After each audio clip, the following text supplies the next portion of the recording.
Hey, Brian King here, ADHD Success Coach. I got a question the other day from one of my Facebook friends asking, how do you share a new idea with somebody that's really stubborn? And if you've got a kid that has Asperger's, or a husband or spouse or wife that has Asperger's or ADHD, one thing you can run into often is mental inflexibility, meaning they have an idea, they have a thought, and then they internalize it as a universal truth. They think they're right, everything else is wrong, and you just can't shake it. No matter how much you try to convince them that you need to look at it another way, you need to be more flexible. Well, you and I both know where the power struggle gets us. Nowhere.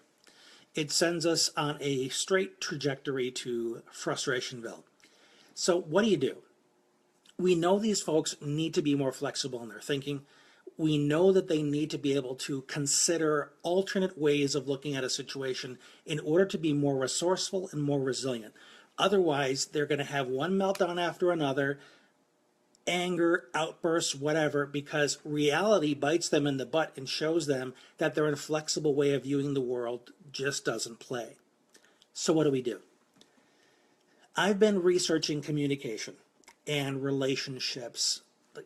I've been immersing myself in it for at least the past 20 years because of my own relationship deficits, my difficulty with blunt language, being too honest, missing nonverbal cues.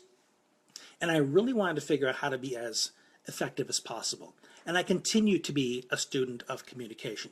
But this is what I discovered. When you want to share a new idea with somebody that's really inflexible and thinks that they're right about everything, you use phrases like this. What do you think about this? Oh, I see your point. That's a very interesting way of looking at it. What do you think about this?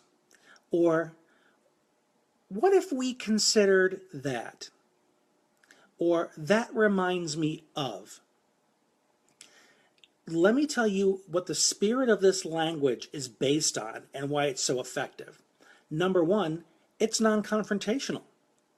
You're not saying, oh, I disagree with that, or I think you're wrong about this one.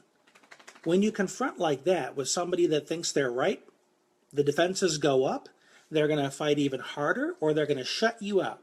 Nah, you're stupid, you don't know what you're talking about. Or, you don't have the facts I do.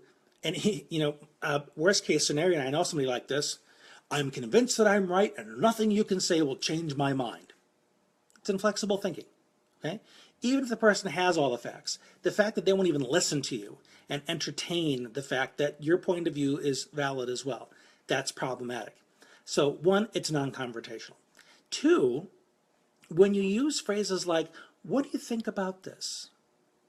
Or, what if we considered that? You're depersonalizing the language. You're depersonalizing the idea. Somebody that thinks they're right about everything takes the idea very personal, as that it's something that's owned by them. It's something that's part of who they are. Yeah, Kathy, you know who I'm talking about. That's kind of funny. When you say we, what if we considered this? Now the idea is shared. There's no competition for it whatsoever. You're not saying it's your idea. You're not saying it's the other person's idea.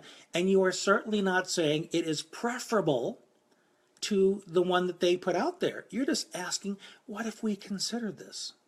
Or you say, that reminds me of, once again, it's depersonalized. The idea is out here. It's something that you learned someplace. It's something that you read, not something you've taken ownership of that you are now fighting tooth and nail to defend. What do you think about this? You're inviting them to give an opinion over something else. You're not telling them they have to consider it. You're asking, what do you think? What if we considered? It's much lighter. It comes from that place of curiosity, of wonder. It doesn't come from a defensive place, because you, as a person that is open to new ideas, you're always exploring, looking around, taking in new information, considering new things.